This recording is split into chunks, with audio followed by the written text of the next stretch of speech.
And look at that. I'm now streaming from my main PC like a boss. It killed the other stream, so I don't think it fucking matters.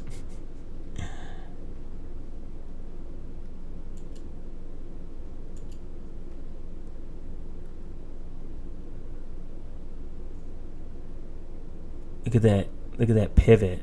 That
based.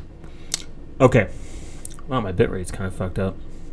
I wonder if my audio is cooked now. That's how I got past the surveillance. That doesn't really make sense. It doesn't make sense to me because if you're... I don't see how using this would create a way for them to not see unless they're like like if it's your parents and they need you to get access. You need to give permission. If you need to give permission for a downloaded app, wouldn't they just like they ask the same thing?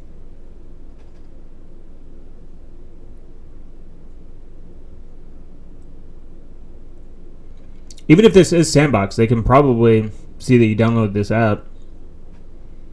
Unless it's an APK, but if it's an APK, then you can just use TikTok from the Progressive Web app. And if it's a DNS thing, the DNS is either installed on your phone and you'd have to remove it, or the DNS is in your network settings and you can just remove that too. Hypothetically. I don't see how that doesn't really make sense to me, how that you would get past surveillance. Because if it's a app blocking thing, your parents could just figure out and block the app themselves.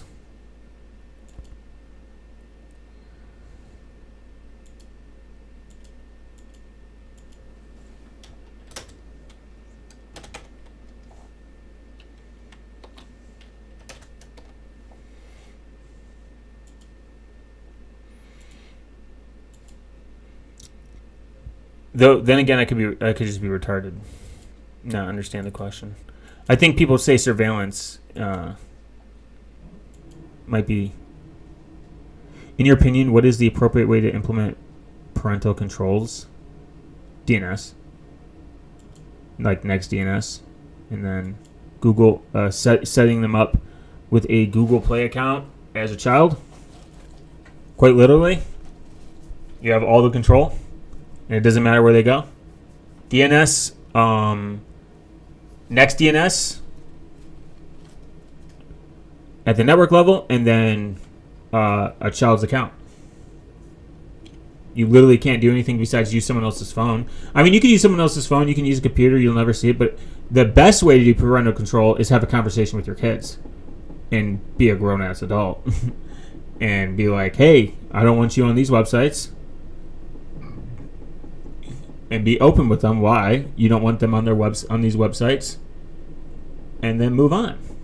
I think kids are relatively, in a weird way to say it, but like very malleable. Like they listen generally 99% of the time, as long as you treat them like fucking, I guess, human beings or adults or whatever you want to, whatever word you want to use to connect the two dots. Just be like, hey, I don't want you on TikTok or Roblox. I don't want you doing behind my back, but I don't want you there because it's not good. You have the conversation with your children, they probably 9 times out of 10 will listen. If they don't, then you're like, well, okay, cool. I'm gonna do a child's profile, and same thing with Apple and NextDNS, because you can't buy. They're not gonna know. You can just go into the settings and add it, and make it. I think there's a way you can lock apps into where they can't remove it, even. Sorry. And so even if they're on a different Wi-Fi anywhere, they can't bypass DNS. What are they going to do? The NextDNS is telling them, like, no, Facebook for you, nerd.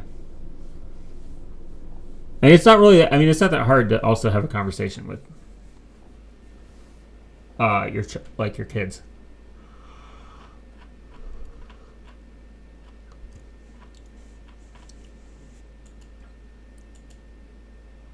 But virtual matcher, and I don't know how that bypasses censorship, to be honest. Still, I don't get it. Or surveillance or whatever people want to say. Because, like, if you have to get an APK, then, you know.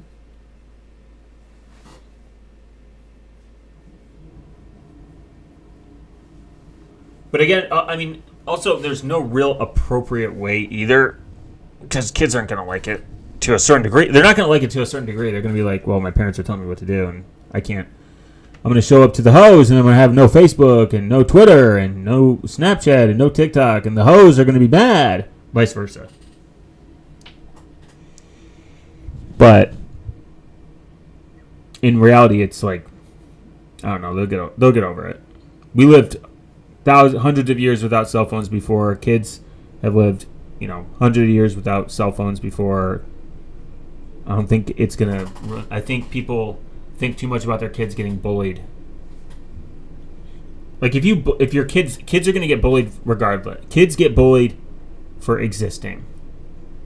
You exist, you're gonna get bullied. Whether you have a phone, whether you don't have a phone, you're always gonna get bullied. You could have an iPhone 17 million Pro Max with, 300 gigs of storage or whatever shit. The latest thing. No one fucking cares. They're still gonna. If people want to bully you, they're gonna bully you. I think again, like back to the parents are like, I just don't want him to get bullied. It's like, all right, I don't believe you. I don't believe you, and you suck.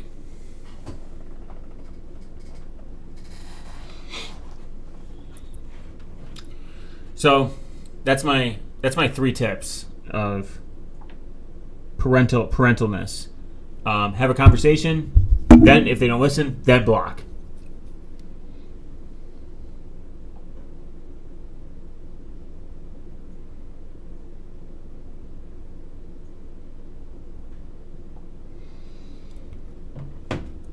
But Graphene OS, actually, I would say even Graphene OS would be even better, because you can really lock it down to like be a dumb phone.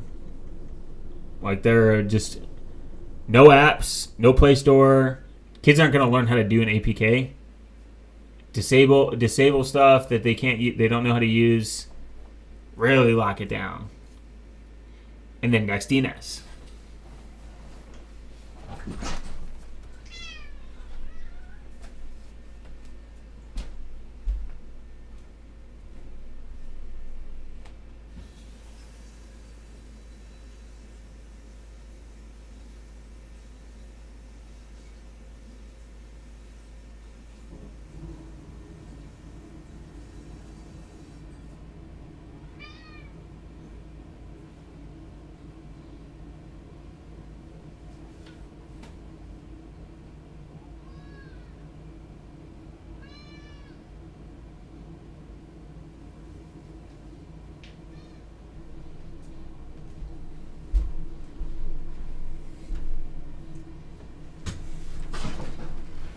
iPhone 57 Pro Ultra Max Jobs died from not treating his cancer edition.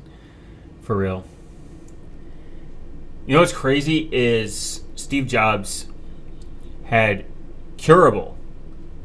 early detected curable cancer. I don't want to say curable. That's the incorrect way. Very treatable, long-living, early detected, and the money. What's up, Code? How you been? And the money. I did well enough setting up a kid's phone with ABD deboater, hiding certain things behind the second pin, and next DNS. No Play Store, only one way to install anything was through the APK. Awesome. Yeah. And the thing is, you can even block that. You can block domains that are notorious for APKs. You can make sure that they can't install from other sources. And you can enforce text. Actually, you can even go a step further. I don't like the idea of it because you should use Signal with your kids anyways. I would say even better, get them a flip phone. Flip phones are notoriously bad for SMS security, and I wouldn't recommend it. But if you want to be really super giga chad, flip phone.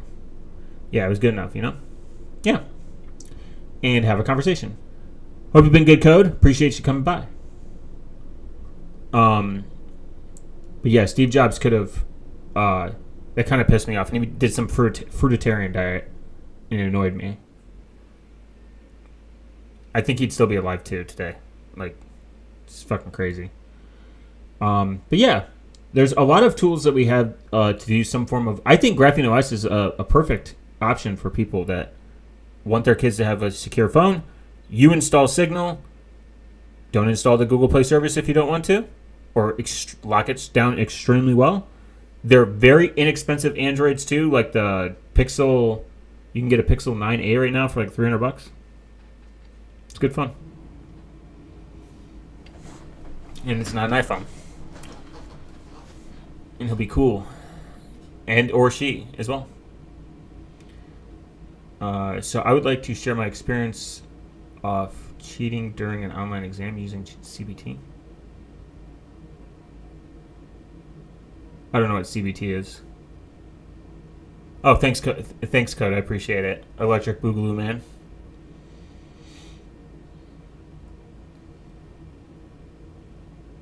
I mean, cheating during exams is kind of retarded. I personally don't see the point in cheating, to be completely honest. I know that's going to be a hot take, because you're not learning really. And if you don't have the effort to learn something that you can learn, and you go through all the effort to learn to cheat, I don't think it's a stroke of genius. I think it's kind of just lazy. I know it's controversial take, but I think that people 110% could just learn the thing instead of spending all the time learning to cheat. I don't know what CBT is, though.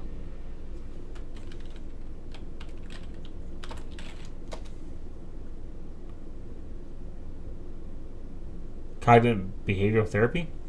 Is that what it is? Because what if you found out your doctor cheated his way through med school? And actually, this kind of happened. There was a guy named Dr. Death.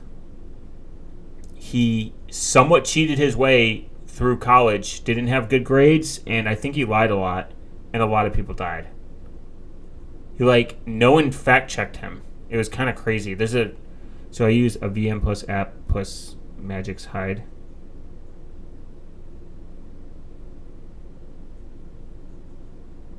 Oh, okay. I mean, on a personal level, I don't care, because cheating, again, is just kind of gay.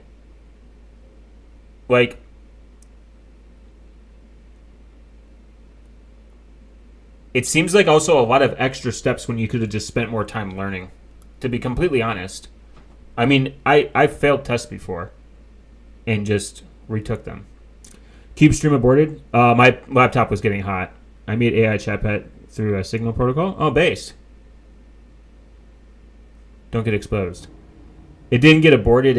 You missed it. My laptop was fucking screaming pretty hard.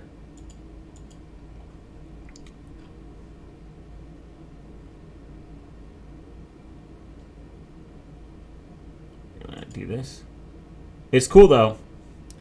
Definitely.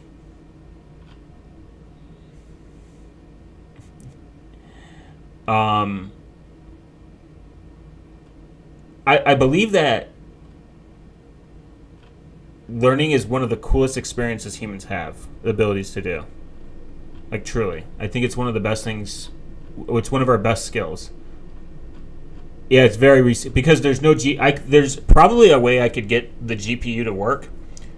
There's something called a discrete GPU, and I might be able to attach it, but I'm not. QubesOS is like really not a fan of sharing itself all over the place. Like for good reason. It's kind of breaks its security posture. Like I didn't install anything in DOM 0. You can install it in DOM 0 and do it, but that would fundamentally hurt QubesOS in perspective. There is some workarounds and like some other stuff. It's not. What's up, Boy Linux? It's not inherently a hard process to set up. It's not hard. You essentially pick an app VM. You install OBS, you run OBS, you get your stream key, and you're stuck in that VM. But it uses a lot of your CPU. Now, I believe there's a way to do the transcoding off, like another device like your GPU or like a Raspberry Pi or something, that would enhance the experience. But what if you don't got those things? I'm like, we ball. So I think it was I think it was in its best nature to not be streaming. It's cool. I'll probably do some of my next podcast. I'll probably record on it because I'd have to fuck around with the mic more because it'd be kind of cool from like an OPSEC standpoint to do it that way. And just a portability, like if you have like a really good portable mic. I had some people recommend me a pretty good portable mic setup, and I want to see how well it performs in Cubes. Probably pretty well. Now there's some performance enhancements I could have done, like increase the CPU, like the virtual CPUs, but I only have so many, and I don't want the system to crash. I want to make sure that my CPU isn't being abused sexually or mentally or physically. So I didn't want to get it too hot. But it did a pretty good job. I kind of like watched it. I was like watching it to see like how much lag there is, and it was pretty intense. Bro, I discovered mermaid diagrams. AI makes them perfect for documentation from ASIC diagrams. Do you have a mermaid fetish? Are you addicted to mermaids? You know what's funny? I don't think about mermaids until someone mentions them. It's not that I don't believe they're not real, but I think about some weird shit. But like I'll think about like you know the fucking owl from like the Tootsie Pop commercial, or some like mystic shit, like that kind of weird shit. Like, but I never think about mermaids. The sea is pretty kind of cool. It's kind of cool though. Yes, of course, huh? Yeah, but which end do you find the most attractive? Because if it's the fish side, then I don't know if we're gonna agree. What if the mermaid's fat? Or what if they're ugly? Huh? How do they get pregnant?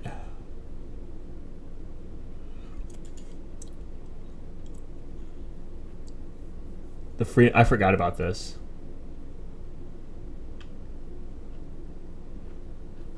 It's funny, like, Canada's like no guns, but the second something weird happens, like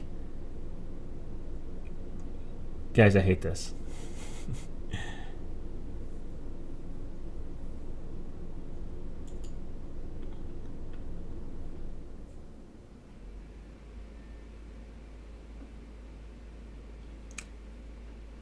Interesting. We can read this. Hong Kong support trucker convoy. I forgot about this.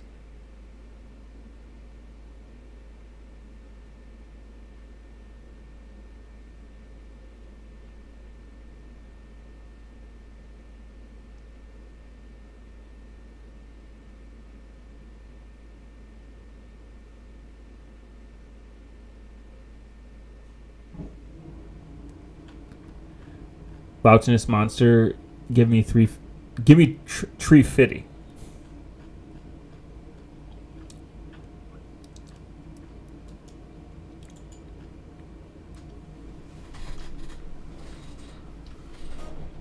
In early 2022, Canadian truckers organized at a large protest against COVID-19 restrictions and mandates, which began as a response to the, I'm not going to say these words because I don't want to get a community noted, blah, blah, blah.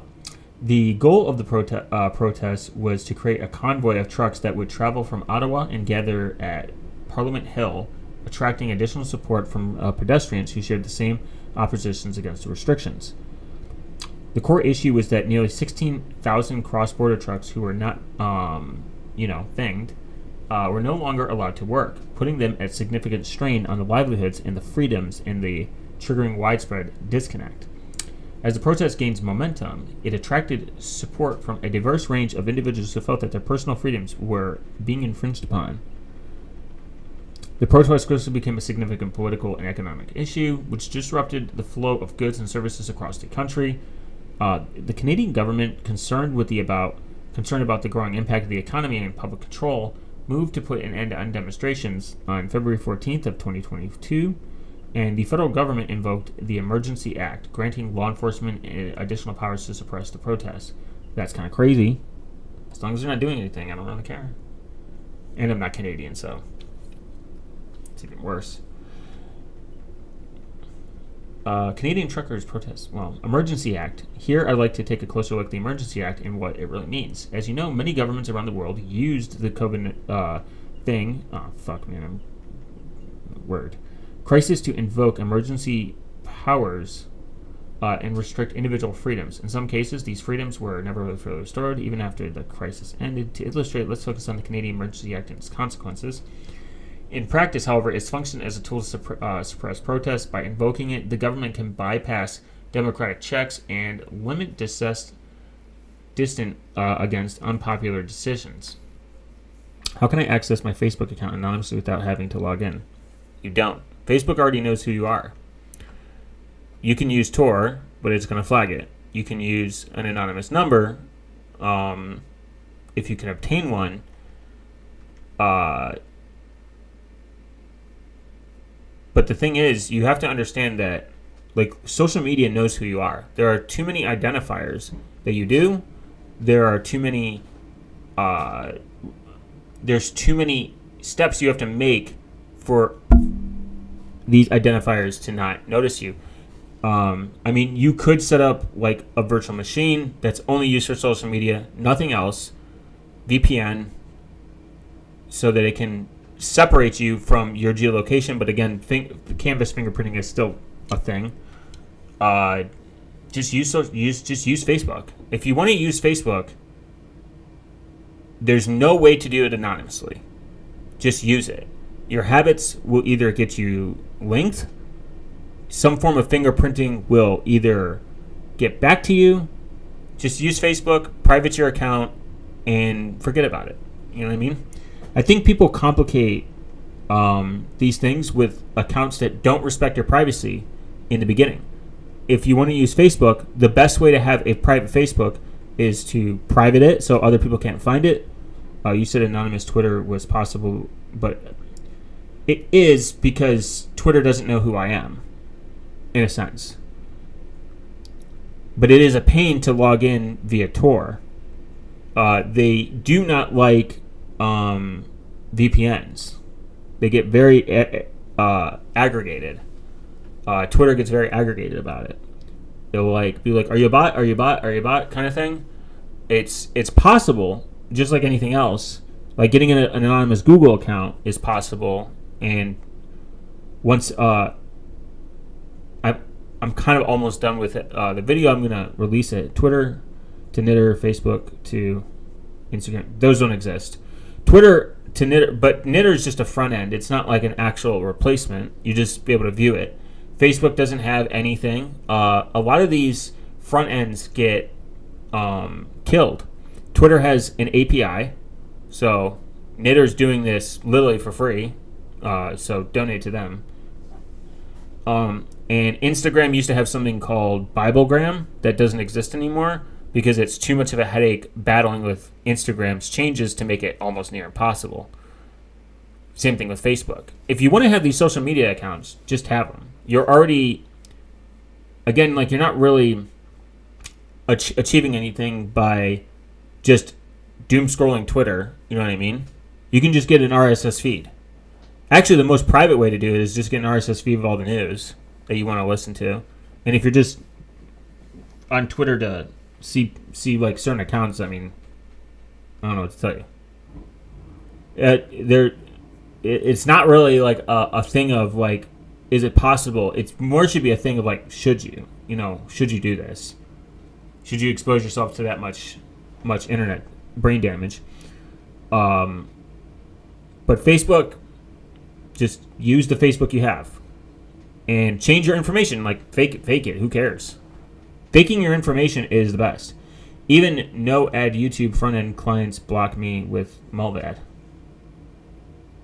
Like Invidious? I mean, I used Invidious on Tor. Invidious is pretty good. And it works over Tor.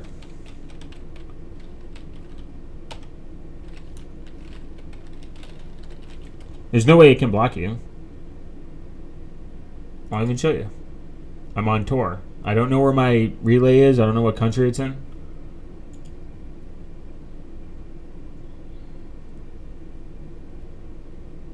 I think people try to overcomplicate it. You need to complicate it less. Because if you complicate it less, you look less suspicious. If you're using all these extra layers, like I'll give an example in a second. Look at this, Tor, on an onion link. Somewhere in the gamers. I'm in B1. I'm going to go to B4 US. And there we go. It's going to check. I don't want to get a community strike, so I got to pick friendly content. Go away. And some stuff won't play because of the server you pick or whatever.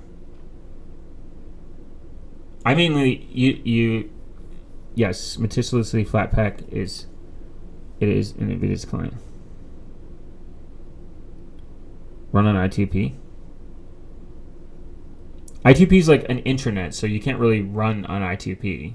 So like there's not really I think there's an Nvidia's for I2P, but yeah, it's an EAP site. But it's like more of like an intranet than anything else, to be completely honest. Materius Flatpak is Nvidia's client. You don't really have to do all that. You just have to use a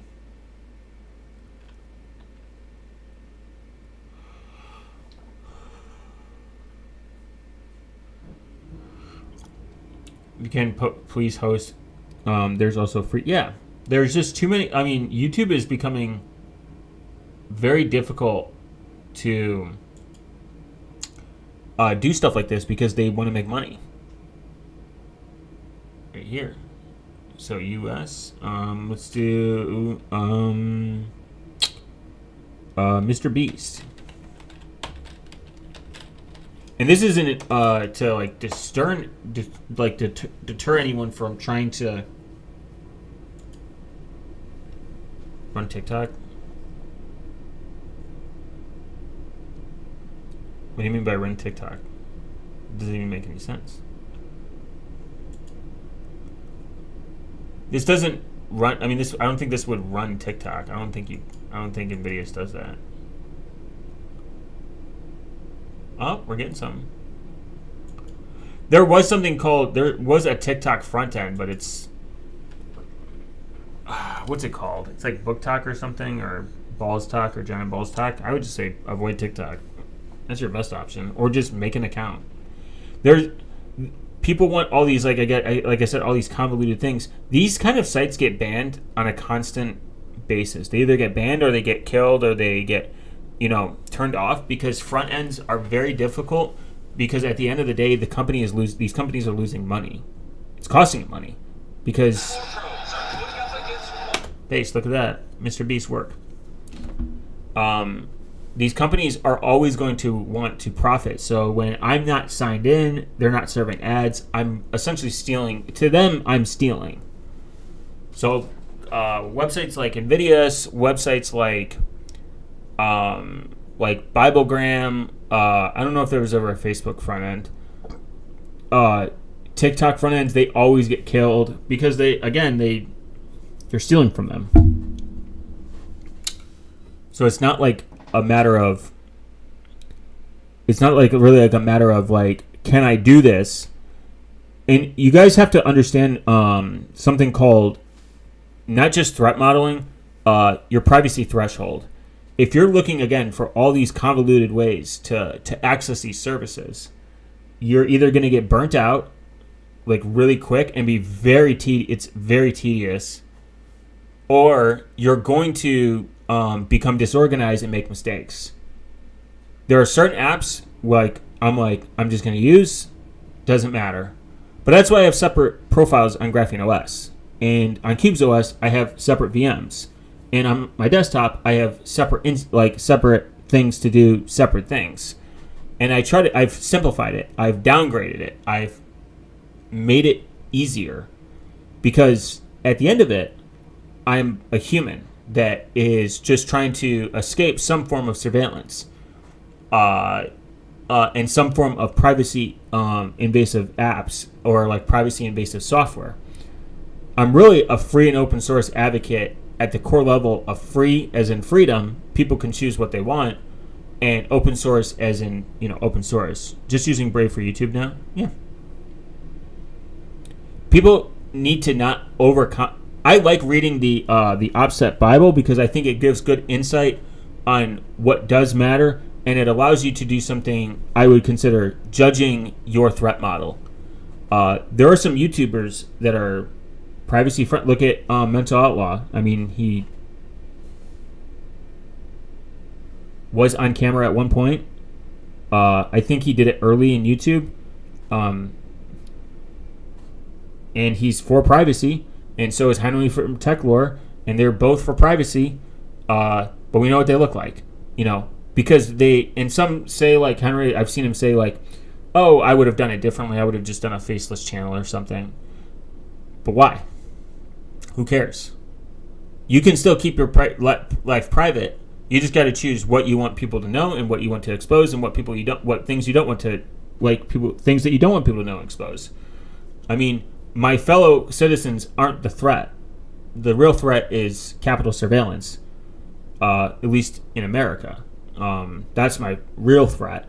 But I also like to, in a sense, I like to try to simplify everything from a non-technical perspective. I'm not a technical person. I have never worked in the tech industry. I have no technical background. I'm just a person that cares about privacy and security, but it stems from me getting into self-hosting. Me getting into self-hosting stems from Linux. Linux stems in from the anger I got from proprietary software. So like it all came from a root of curiosity, and that curiosity just led me to where I am, like kind of like today by accident. And in the beginning I was like very like super paranoid and like very like into like having the maximum level of privacy. I'm like, this is retarded. I'm tired and I don't care. There are things that I will compromise on in the real world, like a normal person, like at one point I used dating apps because I'm like, I need to go find women, and I'm like, wait, women don't exist, and I'm like, they're terrible anyway. I mean, most dating apps are just terrible. So, and this is before I joined Graphene. Before I even got Graphene OS, and then I got Graphene OS, and I was like, I don't really need dating apps. Dating apps kind of suck. But if someone was like, hey, I want to meet somebody and I don't leave my house, I wouldn't tell them, don't download dating app. It's going to steal all your fucking data and you're gay. Like, no, it's just unrealistic. Some people have met probably lifelong partners online. But there's free and open source options now. Compass and Delicious, stuff like that. So there's going to be parts where you're going to compromise, and you shouldn't sweat it. You shouldn't cry at night. You shouldn't care. Just know how to compartmentalize. Compartmentalization is like your best, literally your best ally. For super secret stuff, just use Tails.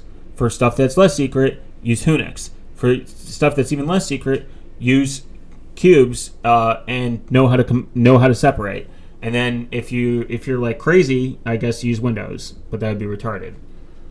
But that's just like my perspective, and it goes back to this. I like reading this stuff. This is a very extreme book, and it's for a reason. There are some people in this world, I don't think it's people on YouTube, that need an extreme option out there because they're in extreme scenarios. You not being able to access fucking Twitter isn't life-ending or something like, in the guidelines of that. So I don't think that there's ever going to be a justified reason for, if anyone ever comes to like my Discord server or comes to me, they're like, how can I avoid this, this super malware or like the government? You're in the wrong fucking place. You should be somewhere else, aka not on the internet. And there's privacy and security. Let's just remove privacy for a second. Security is very complicated. It's a very complex system. It's constantly changing. Malware and fingerprinting and stuff that happened 5 years ago is 5 years worse now. Like, systems are getting so good at fingerprint. I think people should focus more on fingerprinting than anything. Fingerprinting is so good now that it's becoming increasingly difficult to actually avoid it. Like, if you log into Facebook with the same IP address, the same screen resolution, and you go to a different profile, like even on Graphene OS, even though they're separate, and you log in again to the same Facebook, they could probably figure out this is the same person to like a certain degree. These companies spend millions and millions, if not tens of millions of dollars into their R&D, into their research, not just their research and development, but their R&D and advertising. There is something called live bidding. If you don't know what live bidding is, I want you to take this with you and think about it.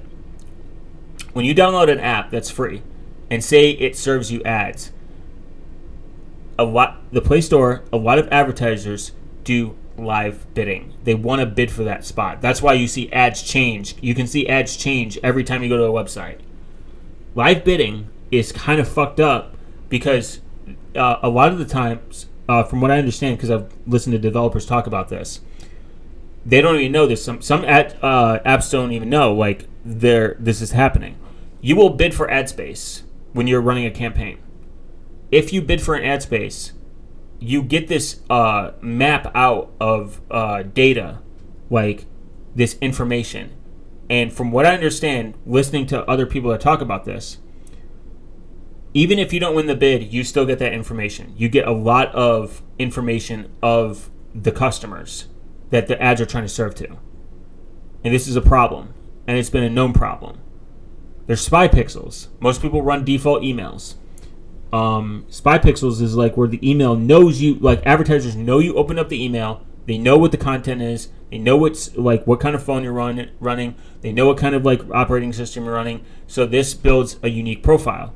This unique profile allows them to build a slow but steady guesstimation of you. Like, oh, this person with this MAC address that lived at this street ordered this coffee with this credit card. And, you just keep going down because the stuff is being sold at light speed, like the speed of light, and you don't even know it. Like, your information is being sold right now and targeted and tracked and then sold and targeted and tracked and sold and targeted and tracked. and it's constantly happening, you would have to throw your phone out and put a tinfoil hat and move in the woods to actually care. But that's not realistic. So what you do is you fake information. When you go to, like, you buy something from Amazon, you send it to, like, one of the lockers with the name, Tiny Balls. Or you send it to your house with a different name. You know what I mean? You poison the well. I will be writing a blog soon about poisoning the well. I think it's a very underrated thing to do.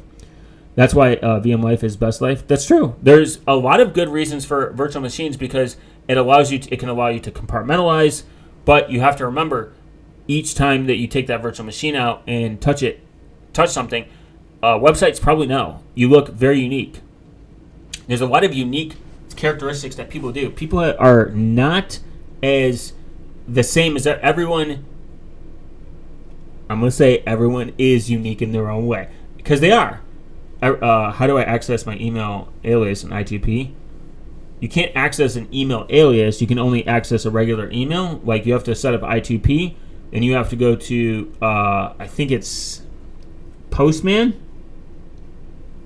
But I would not use Postman on a personal level because they reuse emails they recycle emails, which is not good.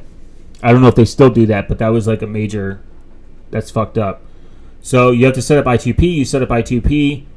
You go to Postman. You register an email address, set a password, and then you connect it to a client that routes everything through I2P. And then you You should set up PGP because you shouldn't trust where these emails are being sent. But I2P email is kind of clunky. It's a very clunky system. There's some benefit to it. You could just use any email address that doesn't ask for identifiable information and just use PGP. Like encrypt your emails. Yeah, non-ADDI. You can actually use a non-ADDI and I2P and not I2P. You can use a non-ADDI and you can encrypt the emails. And you can self-host it if you're that worried, which is super based. But self-hosting is not a security benefit. It might just be a privacy benefit. But you can just use PGP.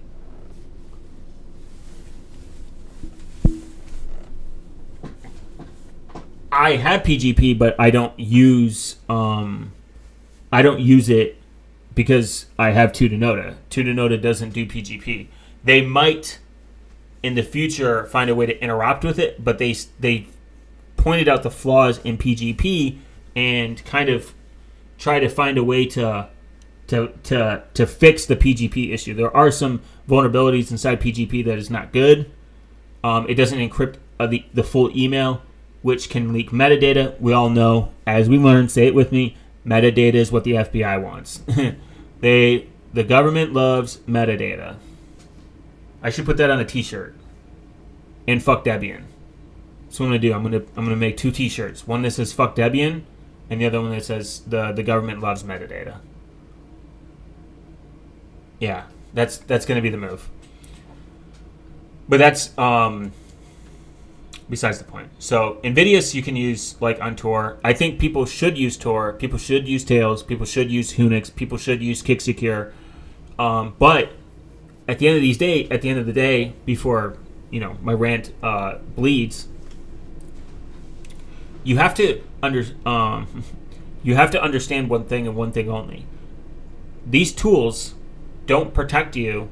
Your OPSEC protects you at the highest level.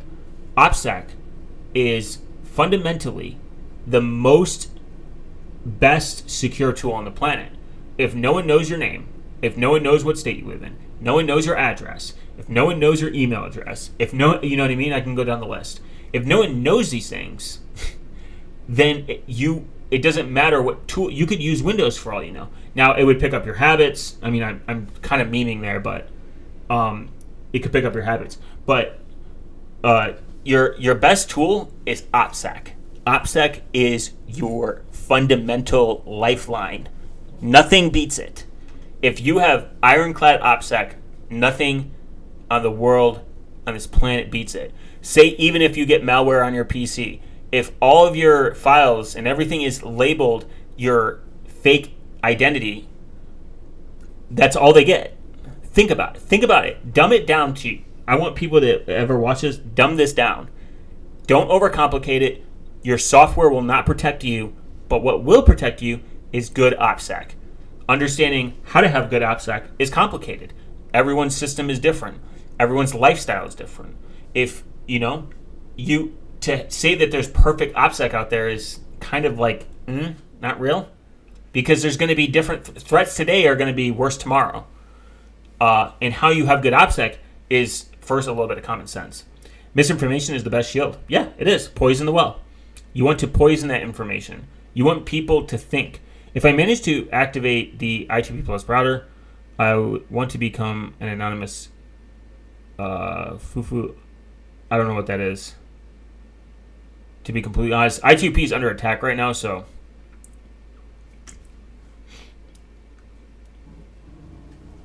you can activate the I2P Plus router is very easy to use, but it's under attack right now, so it's not. Tunnels aren't building. I think IRC still works if I remember correctly, but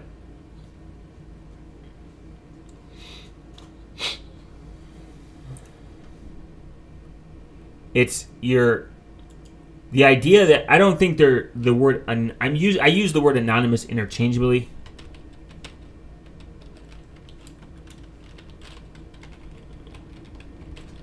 But I think anonymous is a kind of a hard, difficult thing to actually achieve. But I2P is easy to set up. It's just extra steps. I wish it was as easy as the Tor browser bundle, but it's really not.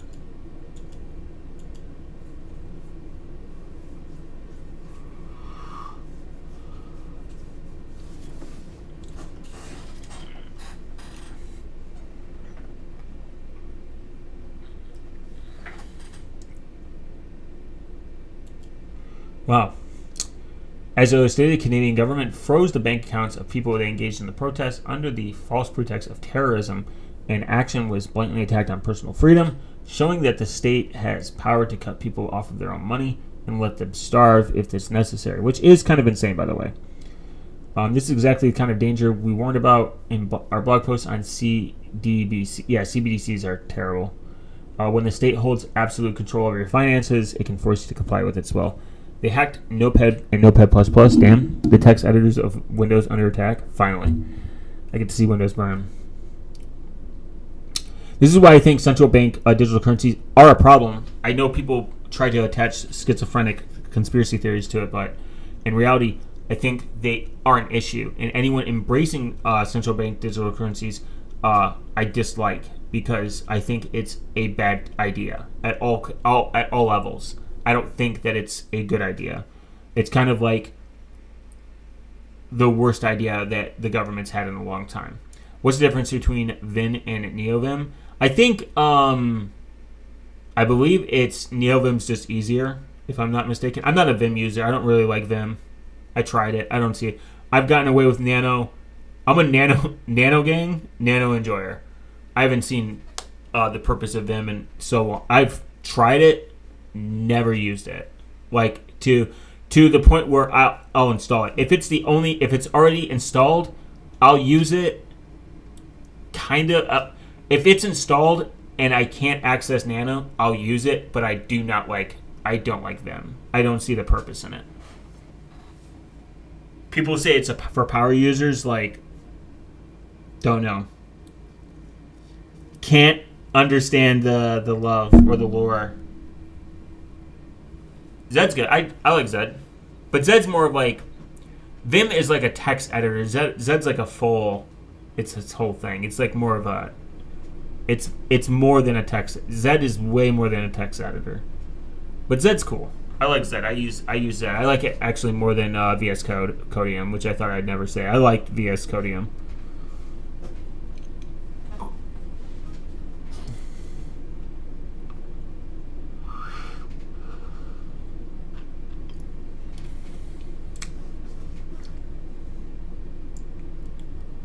Once your account is frozen, you cannot pay your rent, your mortgage, or any contract you've signed, effectively turning law-abiding citizens into criminals overnight.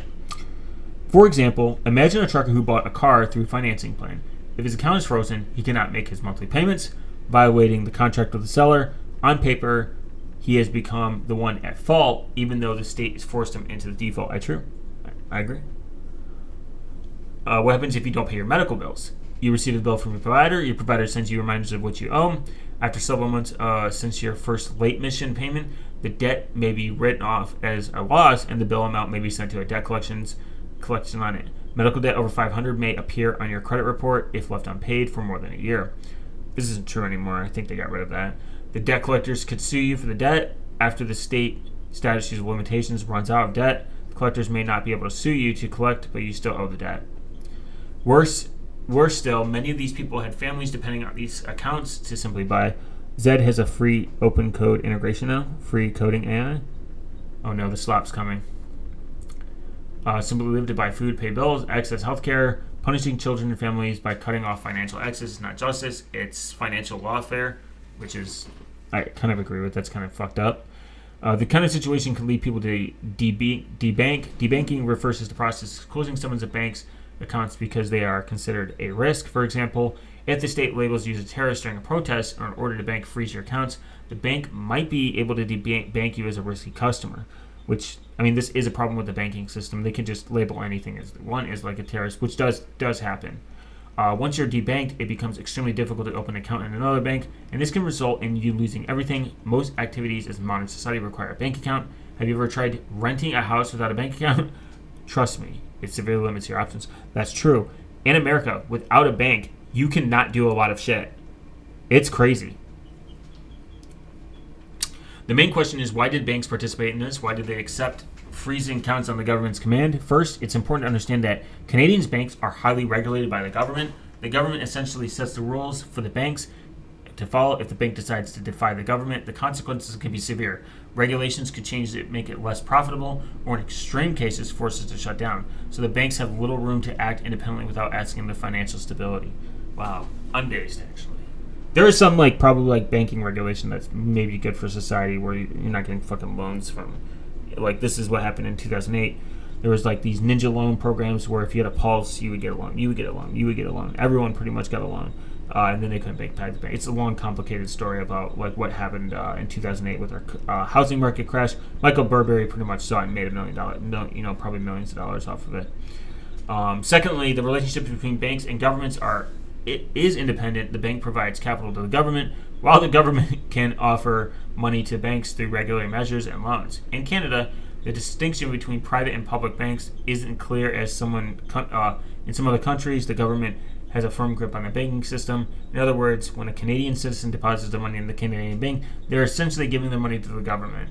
The state can exercise complete control over it, as it demonstrates during the truckers' protest. Yeah, very gay.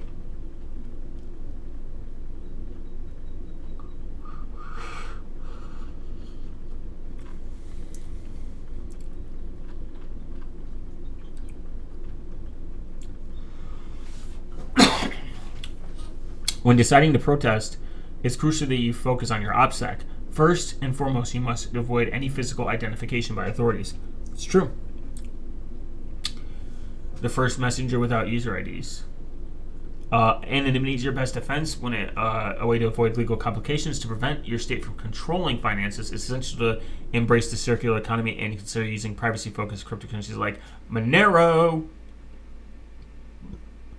Monero-based, private. Digital cash, Monero. Text speed, 20 minutes. Tax fee, 12 cents. 12th of a cent. If market cap of BTC gains, 0x, 15,000. If market cap of BTC value, 25,000. Just own 10 Moneros, guys, and you'll be very based.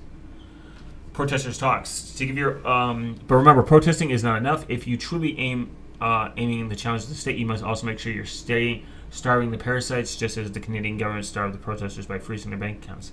To give an overview of the protesters' motivations from Canadian truck protesters, I'd like to share some quotes from the interviews. 3 generations. We brought our children. I even brought my dog. We're not going nowhere. We're here to fight for freedom, our rights, and the ability to choose. Let me let me be free. It's so funny when Canadians do this because it's just kind of interesting because they put their Canadian flags everywhere. And it's the Canadian. Let's discuss mobile operating services that focus on privacy and security. What do you mean?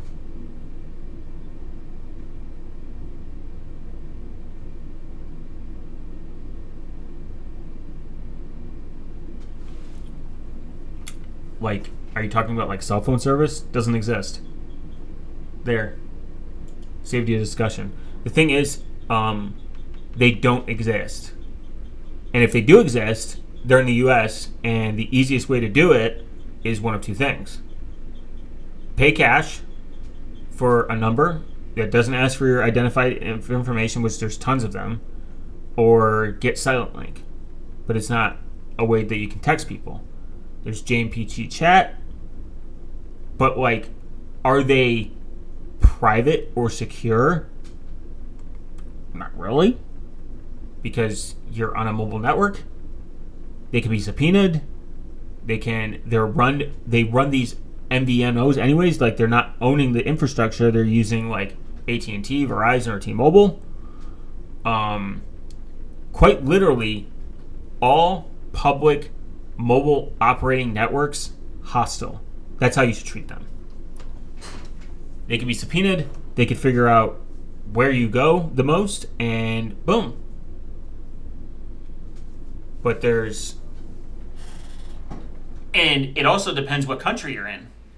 There's some countries where you have to give your ID to get a prepaid SIM. In the United States, you don't.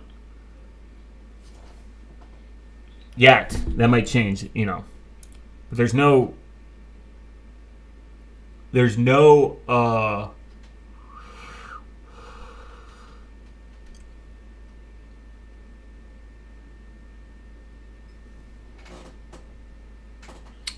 like good mobile operating system. And then there's some countries that like I said, you have to add your ID.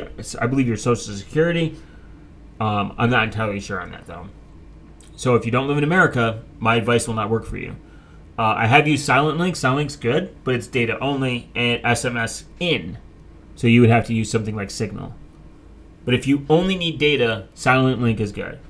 If you need just verification, Pool, SMS Pool is good. They have a Tor site. They let you create an anonymous account. They accept Monero.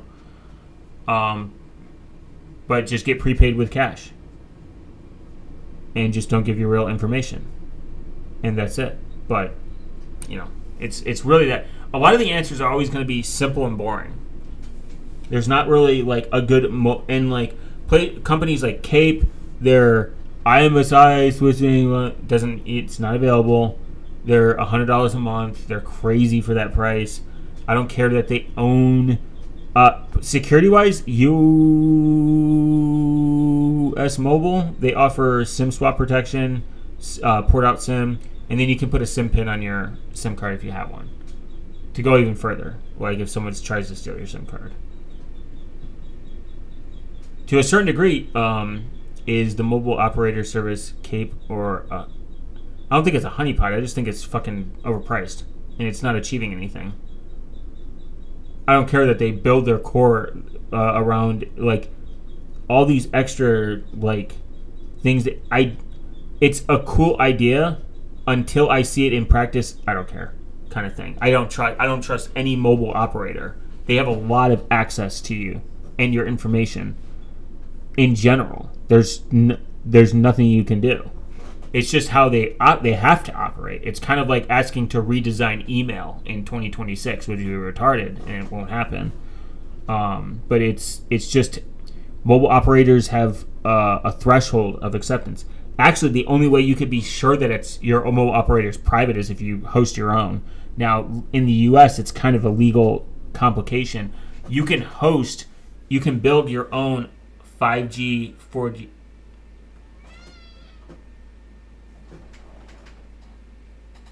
You can host your own 5G, 4G network, but it's kind of complicated. It's kind of expensive. It's not like super expensive, but it costs money. And then other people have to connect to it, and you have like probably range. I don't know. I'm not a lawyer, so like that space is like its own rabbit hole to go down. But there's a good article. The Mexican cartel pretty much did it. They made their own mobile operating system, their own 5G network, to avoid being like spied on. But I don't know. It's just it's in my personal opinion and what I've read and how I understand these networks work. All are hostile. All are bad. Find the cheapest one that doesn't ask any information, or go the even extreme route and just have no SIM card at all and just no mobile. Just use public Wi-Fi, because Graphene OS approaches Wi-Fi with MAC randomization. You compare it with a VPN or like Tor's VPN, and you should be fine 99% of the time.